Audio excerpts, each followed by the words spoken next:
Top quality और consistent performance के लिए सिर्फ सिल्वर पंप्स। टॉप क्वालिटी और कंसिस्टेंट परफॉर्मेंस के लिए सिर्फ सिल्वर पंप्स, नाम याद रखना।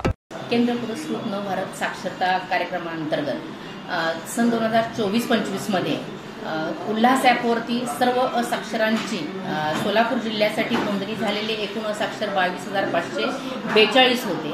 वर्षभरामध्ये स्वयंसेवकाच्या माध्यमातून 10 असाक्षरांच्या पाठीमागे एक किंवा जसं पॉसिबल होईल त्याप्रमाणे असाक्षर हे त्यांना जोडून देण्यात आलेले स्वयंसेवकांना जोडून देण्यात आलेले होते। वर्षभर ऑनलाईन असेल किंवा त्यांना उल्हासचे जे आपण हस्तपुस्तिका दिल्या होत्या भाग 1 ते 4 याच्या माध्यमातून या सर्व जणांची तयारी करून घेण्यात आली आणि या सर्वांची ही जी पायाभूत साक्षरता व संख्याज्ञान चाचणी ही 23 मार्च 2025 रोजी 10 ते 5 या वेळामध्ये सोलापूर जिल्ह्यामध्ये पार पडली। याच्यामध्ये एकूण 22,542 पैकी 22,497 इतक्या असाक्षरांनी म्हणजे जवळजवळ 90% असाक्षरांनी ही परीक्षा दिली।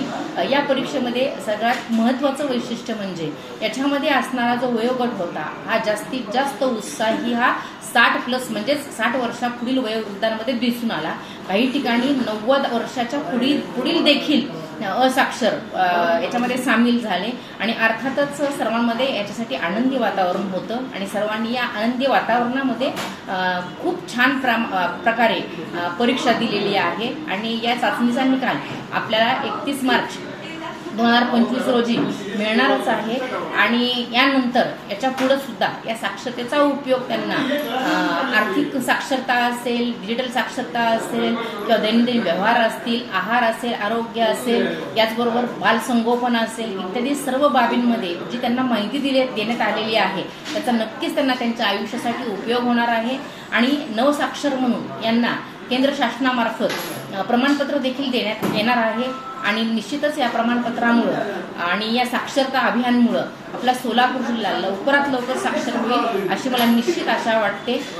31 तारखेनंतर लवकरच आपल्याला जिल्ह्याच्या या वर्षीच्या नवसाक्षर लोकांची संख्या देखील कळेल। गेल्या वर्षी सुद्धा असंच उत्तम प्रकारे काम झालं होतं, 97% आपल्या चाचणीचा निकाल लागलेला होता। यावर्षी सुद्धा वर्षभर सर्व मुख्याध्यापक, शिक्षक याचबरोबर सर्व अधिकारी वर्ग यांनी केलेल्या अथक प्रयत्नामुळे यावेळी देखील सोलापूर जिल्हा निश्चितच यशस्वी होणार, यामध्ये कोणतंही दुमत नाही। धन्यवाद।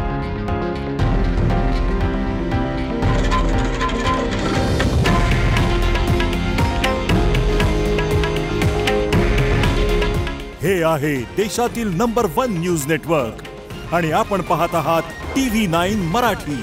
काळजी तुमची, हित महाराष्ट्राचं।